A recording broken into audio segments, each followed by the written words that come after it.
김기현 국민의힘 대표가 어제 사형에 처할 국가 반역죄다. 네. 이런 지금 표현을 썼고 아까 인터뷰했던 김병민 최고위원도 중범죄라고 그렇게 규정을 하던데 어떻게 받아들이십니까? 뭐 자고 일어나니 국가 반역 세력이 돼 있는데요. 네. 저희 뉴스타파는 올해로 이제 한 11년 된 매체고 네. 그동안 비정파, 비당파 그리고 탐사 보도를 목표로 저희가 좀 달려왔고 뭐 다른 무슨 정치적인 이해관계나 이런 것에서 좀 자유롭게 살았는데 저희가 그동안 해왔었던 보도행위가 반역행위라면 그냥 앞으로도 계속 반역하겠습니다. 아, 예. 뭐 지금 저희가 이제 흔들릴 수 없게 확인할 수 있는 건 봐주기 수사를 한 것으로 보이는 정황은 여러 군데서 드러나고요. 2011년에 처벌을 받지 않았었던 사람이 똑같은 혐의로 2015년에 수원지검에서 이제 처벌을 받는 것. 그리고 그 당시에 윤석열 현 대통령께서 당시 이 사건의 주인검사했던 것. 그리고 그 밑에 박모 검사라는 분이 있었던 것. 조영이라는 사람이 2번을 조사를 받았는데도 불구하고 별다른 조사를 받지 않고 나온 것. 흔들릴 수 없는 사실입니다. 편집됐던 부분에서 약간 이해가 안 되는 네. 부분이 있다. 뭐냐면 통했지 그냥 봐줬지가 바로 이어져 있는데 네. 통했지와 봐줬지 사이에 사실은 말이 더 있었고 네.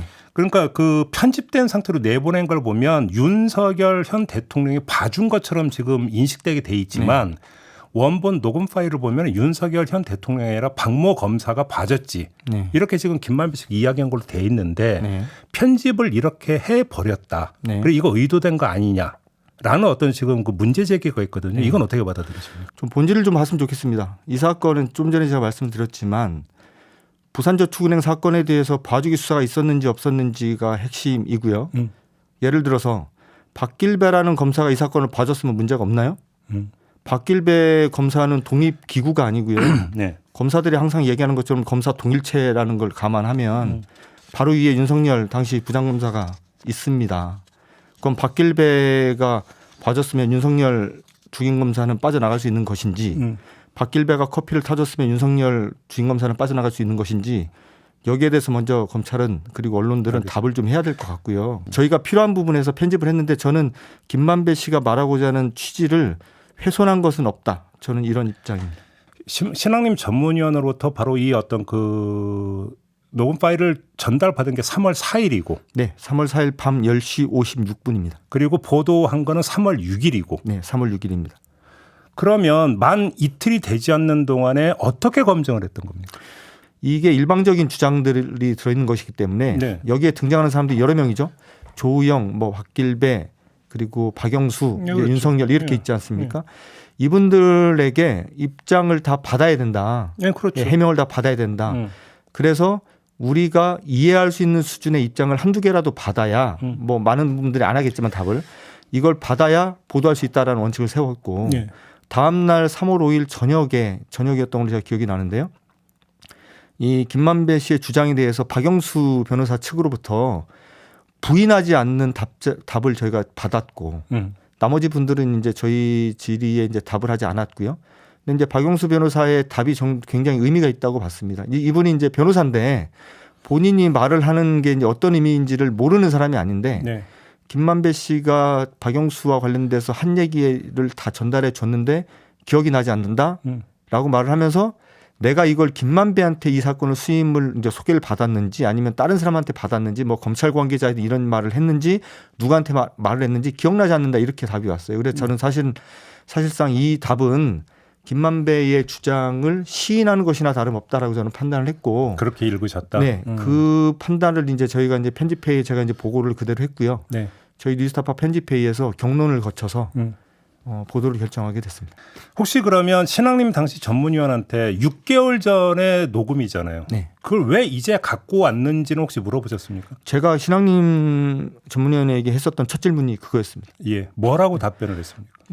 신앙님 전문위원은 그 당시에 뭐라고 얘기를 했냐면 당시에 이게 녹음이 될 때는 이게 이제 정식 인터뷰도 아니고 그냥 사적인 대화인데 대장동 얘기가 당연히 나올 것 같아서 자기가 그냥 기자적인 습관으로 녹음을 했던 건데 사적인 대화인데 기자적인 습관으로 녹음을 했다. 네네 그렇게 이제 얘기를 했고요. 그리고 두 번째는 그런데 2월 뭐 20 며칠경인가 TV 토론회에서 그 윤석열 대통령이 이제 이재명 후보하고의 TV 토론에서 대장동 문제에 대해서 본인은 아무 책임이 없고 아무 관여도 한 바가 없다라고 주장하는 걸 보고 네. 이건 좀 아닌 것 같다. 내가 아는 김만배에게 내가 들었던 얘기하고는 완전히 상반된 얘기를 하고 있으니 이건 좀 아닌 것 같다. 이게 실체가 이렇게 덮이면 안 될 것 같다라고 생각을 해서 2월 TV 토론이 계기였다라는. 네네 그런 얘기를 했고요. 그리고 이제 이게 이제 사적인 대화이기 때문에 그 감옥에 있는 김만배에게 어쨌든 이 녹음 파일을 공개를 하는 걸, 그러니까 녹음 파일이 있다라는 존재와 이 녹음 파일을 공개하는 것을 허락을 받아야 된다고 저는 본인은 생각해서 네. 뭐 접견을 신청한다거나 뭐 서신을 넣는다거나 이런 식의 다각적인 노력을 했는데 코로나 상황 그리고 이제 검찰 수사가 이제 급박히 돌아가는 상황에서 접견이 안 되고 이제 서신도 잘 이제 연결이 안 되는 일이 벌어져서 시간이 차일피일 좀 미뤄지다가 더는 늦어지면 안 되겠다고 생각해서 졌다.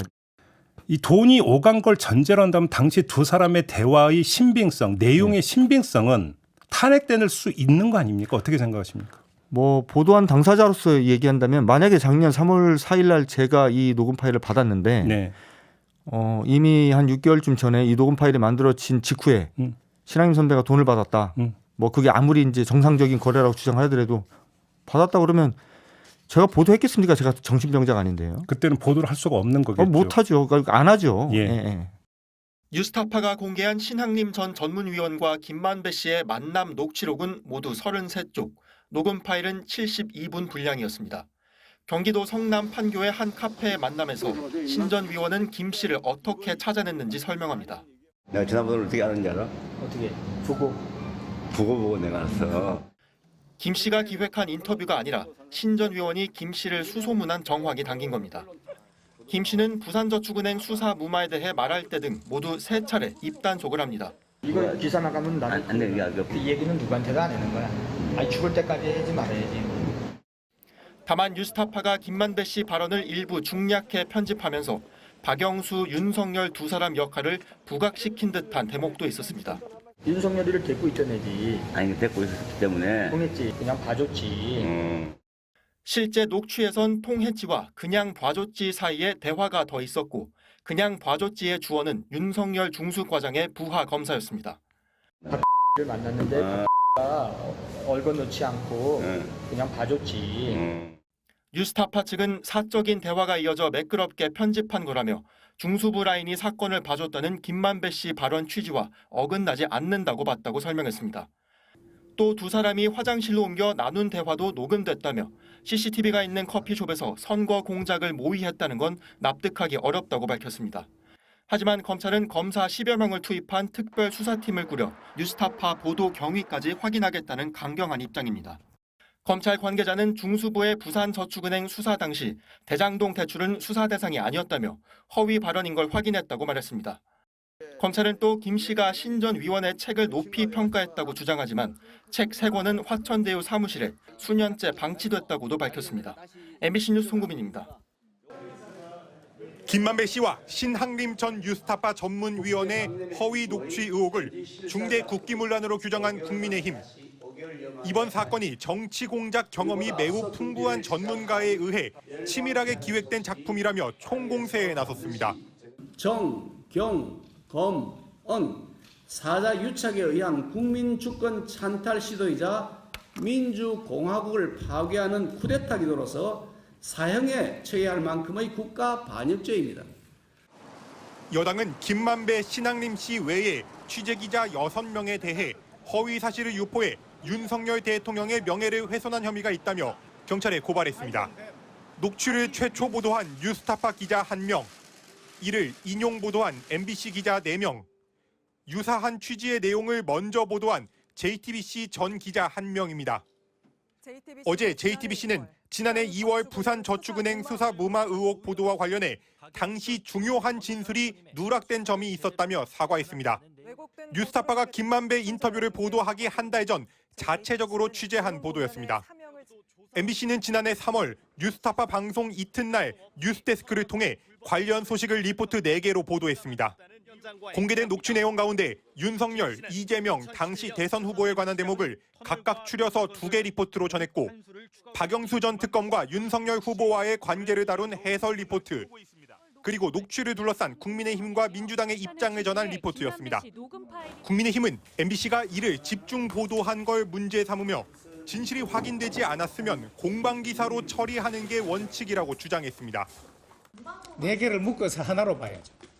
전체적으로 보면 전체를 하나로 보고 이 공정하냐 안 하냐, 왜곡이냐 아니냐. 당일 한 개의 리포트로 보도한 KBS 기자에 대해서는 반론 반영이 충분했는지를 따져보고 있다고 했습니다. 국민의힘은 내일 자체 진상조사단을 발족하고 사실관계가 확인되는 대로 언론사 간부들과 보도에 관여한 데스크들도 추가 고발하겠다고 예고했습니다. MBC 뉴스 손한혜입니다.